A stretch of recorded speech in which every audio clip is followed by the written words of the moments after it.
Helen Bailey was a British young adult author who published over 20 books and was once nominated for the Children's Laureate Award. The main character in her novel series is the teenage girl Electra, who became an indispensable companion in the growing up process for many British teenagers. Helen possessed the typical qualities of an author in people's hearts: optimistic, sincere, kind, and with delicate, rich emotions. She and her current boyfriend, Ian Stewart, lived in Royston, a small, beautiful town in eastern England. The two had bought a manor there and lived a peaceful life. Helen and Ian had known each other for 5 years. Both had lost their spouses. Fate brought them together, and they were planning to get married soon. However, at this crucial time, Helen left home alone to relax and then mysteriously disappeared. Where did she go? What happened to her? The story begins on a day in April 2016. The day of disappearance and reporting to the police.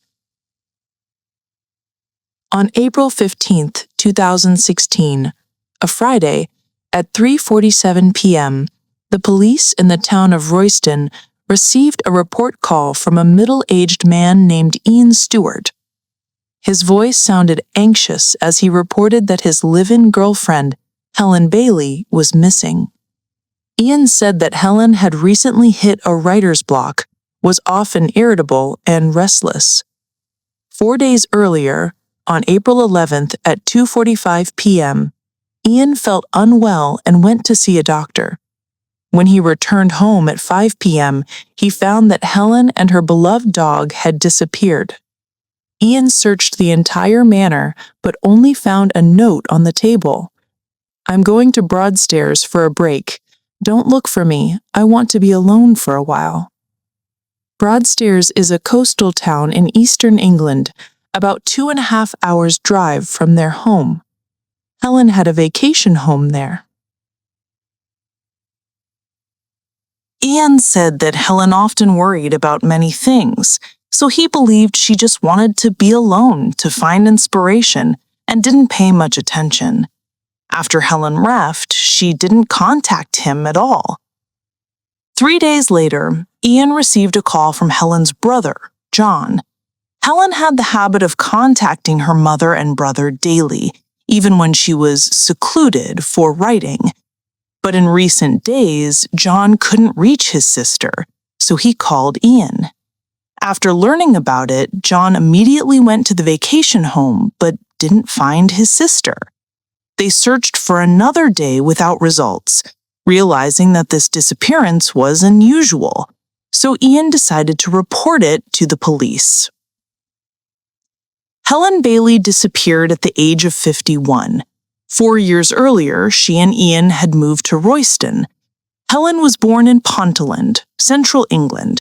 She was good at observing life and liked to record her emotions in writing. In high school, she often looked out the window, daydreaming about the world beyond books. Initially, she wanted to become a forensic doctor, but after studying physiology, she realized it wasn't her interest. After graduating, she worked in the media industry, marketing animated products. This job made her feel satisfied and happy, but she yearned for more, to create works that accompanied teenagers, conveying warmth and strength. In 1987, at the age of 23, Helen met her first husband, John Sinfield, while working. Helen was his temporary secretary, and they had many opportunities to interact. John was 20 years older than Helen, and the two gradually fell in love. 7 years later, they got married, lived in London, and raised a dachshund named Boris. With encouragement from her husband, Helen devoted more passion to writing, creating the children's book series Electra, which was very popular among young readers. In the following decade, she wrote many novels and became a famous author in the young adult literature world. The tragedy of loss and meeting Ian Stewart. After 15 years of marriage, an unexpected accident occurred. Helen and John were vacationing in Barbados, the Caribbean. Her husband was swimming in the sea when he was swept away by waves. By the time he was rescued, he had stopped breathing. The sudden departure of her husband left the 46-year-old Helen in deep pain. For a long time, she couldn't accept the reality, even refusing to open the suitcase from the vacation for fear of triggering memories.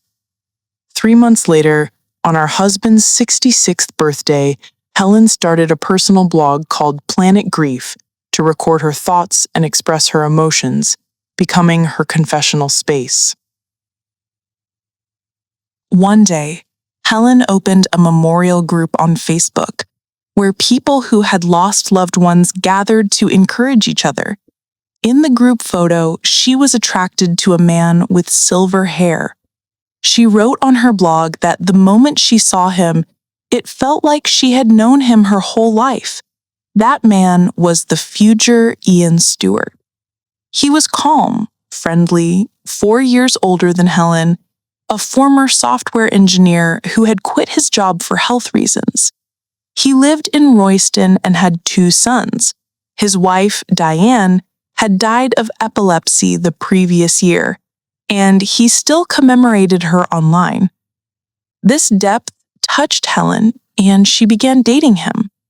The two were of similar age, both having lost their spouses in middle age, sharing similar experiences, and gradually came together. Helen's blog was no longer sad, but recorded the process of getting to know Ian, calling him her gorgeous gray-haired widower.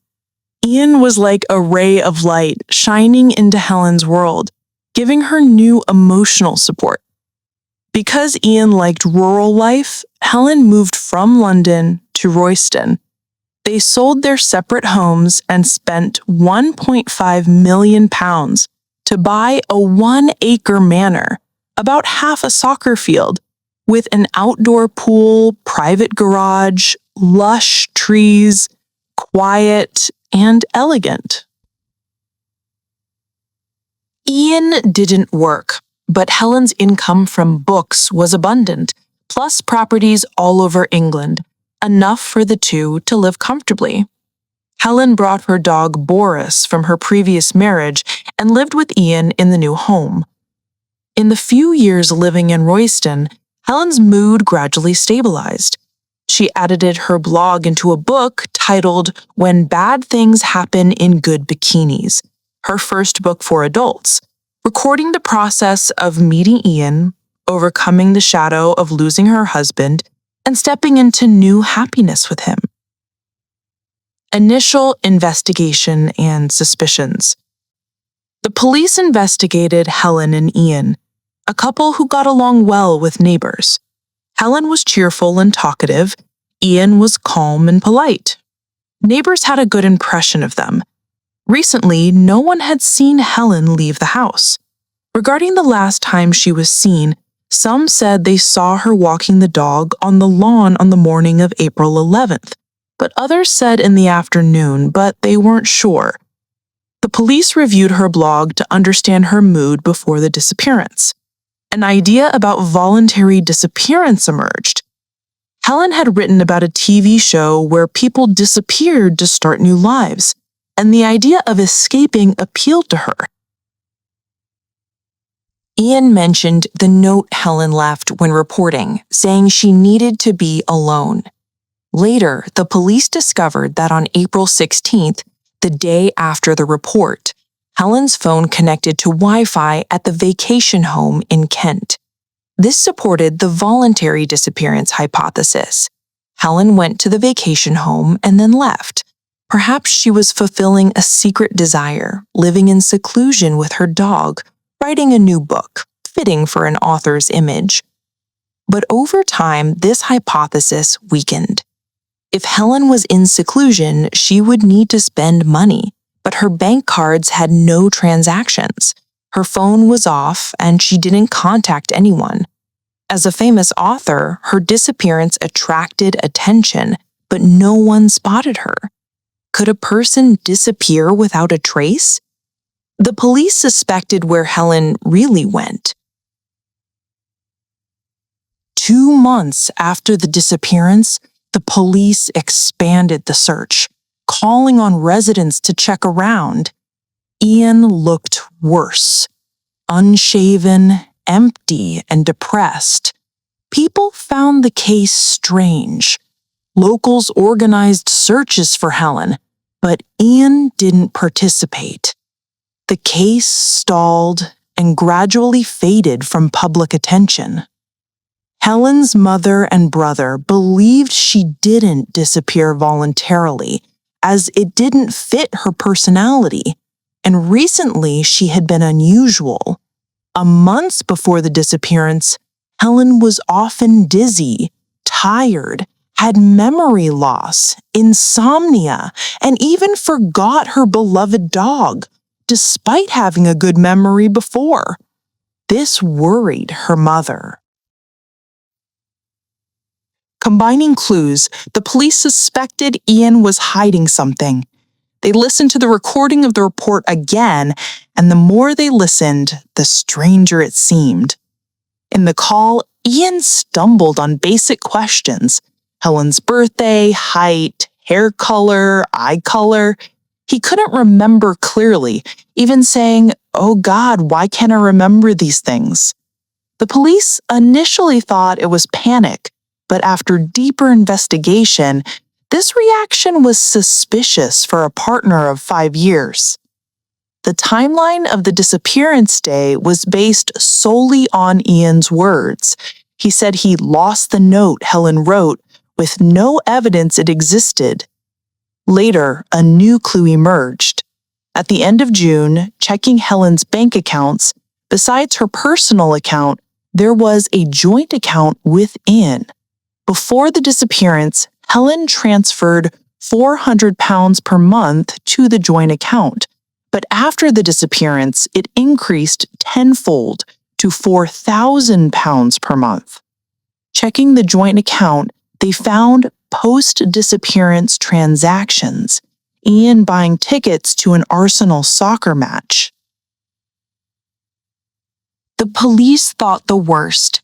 Ian was the biggest beneficiary of Helen's disappearance. The new evidence shifted the investigation focus to him. They went to the manor, but Ian wasn't there. Asking neighbors and friends, they learned he was vacationing in Mallorca, Spain, and wouldn't return until July. This 2-week vacation was the honeymoon Helen had booked before the disappearance. After the disappearance, Ian posted on social media that Helen had healed him 5 years ago, and without her, everything was meaningless. But in reality, he was enjoying the vacation alone. This contrast made the police suspicious. To avoid alerting him, they didn't contact him but monitored around the manor, waiting for his return.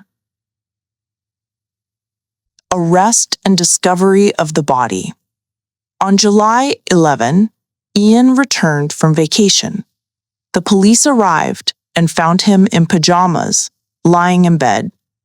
3 months after Helen's disappearance, Ian was officially arrested. Upon arrest, Ian remained calm and denied any involvement. Under UK law, the police had only 96 hours to interrogate. If there was no decisive evidence, they had to release him. They questioned neighbors and confirmed Ian's movements, gathering 4 clues.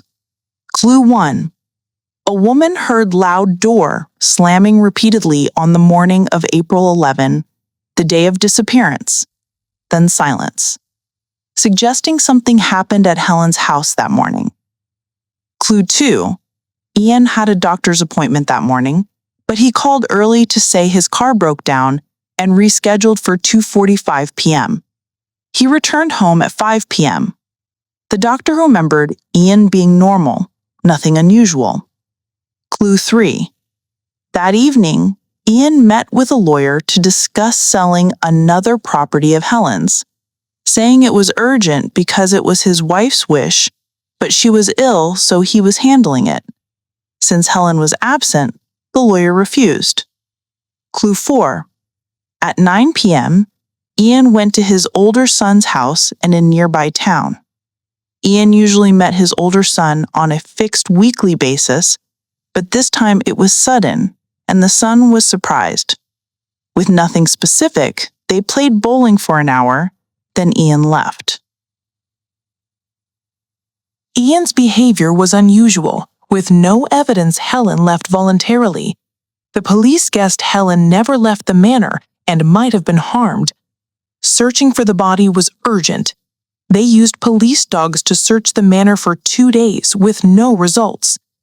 As the 96 hours neared an end, Ian didn't confess. At the critical moment, a turning point, the noisy search caused an elderly neighbor to lose sleep, and she called to ask what the police were looking for. The police said they were helping the homeowner with drainage, checking the septic tank. The old lady tipped them that the manor had a large septic tank under the garage. Don't forget to check it. This reminded the police they hadn't considered the space under the garage. An officer remembered that when arresting Ian, he was calm, but when the police passed the garage, he shouted, "Who opened the garage door? Why is it open?" Showing excessive concern for the garage, perhaps hiding something. This was the final clue. They opened the garage. The car was parked blocking the entrance to the septic tank, fooling the police during the 2-day search. Now, moving the car, they pried up the floor. The tank was 4.5 meters deep, connected to drainage pipes, foul-smelling. After a few hours of dredging, on the afternoon of July 15th, they found the bodies of Helen and her dog Boris. After 3 months soaking in the septic tank, Helen was brought out. Ian was charged with murder, obstructing justice, and unlawful disposal of a body, with no bail. Reaction and legal outcome for Helen. The news of Helen's murder spread. Friends placed flowers in front of the manor, grieving. Readers couldn't believe it. Media reported, hoping the perpetrator would be punished. The autopsy showed Helen had no external injuries, died of asphyxiation, time of death between the morning of April 11th and 2:30 p.m. Her hair contained zopiclone, a prescription sedative that lingers in the body for months. This drug isn't available over the counter. In early 2016, Ian had insomnia, and the doctor prescribed zopiclone. Experts said the side effects of the drug, short-term memory loss, making users feel confused and thinking. Helen's mother said her daughter was mentally foggy with memory loss before the disappearance, possibly due to the drug. Evidence showed Helen and Ian had an agreement. If Helen died before marriage, Ian would inherit the manor and a large estate. The police guessed Ian knew about the inheritance and planned evil. A few months before, he drugged Helen to make her foggy, preparing for action. On the morning of April 11, Ian executed, throwing Helen and Boris into the septic tank under the garage. On April 14th, Ian received a call from Helen's brother, fabricated the note saying Helen went on a break alone. He reported on the 15th. On the 16th, he took Helen's phone to the vacation home to connect to Wi-Fi, perfecting the lie. Ian played the role of a deeply affectionate fiancé, grieving publicly. But fearing exposure, he avoided public activities. However, you can't wrap fire in paper. Greed exposed the plot. In January 2017, Helen's case was tried at St. Albans Crown Court. The evidence pointed to Ian, but he denied it, claiming 2 men named Nick and Joe kidnapped Helen before the trial, demanding £50,000. He was afraid Helen would die, so he didn't confess. Everyone saw it as fabrication. He provided no info on the two men, couldn't explain Helen in his own septic tank. The trial lasted a month. The jury found Ian guilty of murder, etc. Almost no one doubted the outcome. After the verdict, Ian cursed in the police van, but the evidence was solid, unchanging. The next day, the judge sentenced him to life, minimum 34 years. Unearthing the old case, the death of Diane Stewart. The case seemed over, but the police discovered an old case. When his first wife Diane died, Ian called emergency. "My wife fell. I think she fainted. She's in the garden, unconscious. I think she had a seizure. I tried to put her in recovery position, but she fell back." We mentioned Ian had a previous wife who died of epilepsy at home. When rescuers arrived, she was dead. Ian's first wife was Diane Stewart, 2 years younger than him, kind and capable. They met while pursuing PhDs at Cambridge, married after graduation. At death, they had been married 24 years, living in Bassingbourn with 2 sons, Jamie, 18, Oliver, 15. On June 25, 2010, a Friday, Jamie was taking his driving test, Oliver at school. Ian claimed he returned from the supermarket to find his wife collapsed in the garden, no third party. Because Diane had epilepsy, no full autopsy, just checking anti-seizure meds, finding long-term use signs, attributing cause to brain changes from epilepsy. Though no typical signs like tongue biting or fall injuries, the conclusion was accepted. Ian seemed grieving then, making police overlook. After Helen's case, police saw Ian's unusual behavior in both cases. Asking Diane's family confirmed she had epilepsy but medicated regularly, no seizures for 18 years. Low risk of death. Police suspected Ian used Diane's illness to cover crime. They decided to reinvestigate Diane's death. In August 2018, Ian was interrogated, denied. Diane died long ago, body cremated, evidence harder than Helen's case. Luckily, Diane's brain was donated for epilepsy research, still stored at the hospital. Police valued it, invited scientists and pathologists to examine. They found evidence. Experts from King's College London Hospital found Diane's brain had clear early ischemia signs from lack of oxygen and blood cell damage. This damage is rare in normal breathing people, matching restricted breathing over 30 minutes. With this key evidence, Ian was linked to Diane's death. In July 2020, Diane's case was tried at St. Albans Crown Court. Ian was charged with killing his first wife, denied, remained silent. Even his sons didn't believe. Jamie testified that the week before his mother's death, his parents argued fiercely. Because Ian didn't cooperate, the trial lasted 2 years. In February 2022, the court ruled Ian guilty of murder, life without parole. As he was led away, Ian looked at his sons in the gallery, but they avoided his gaze. From Diane's death, Ian received £400,000 inheritance, with £180,000 later awarded by court to the 2 sons. In July that year, Ian appealed. At 61, he would likely spend life in prison.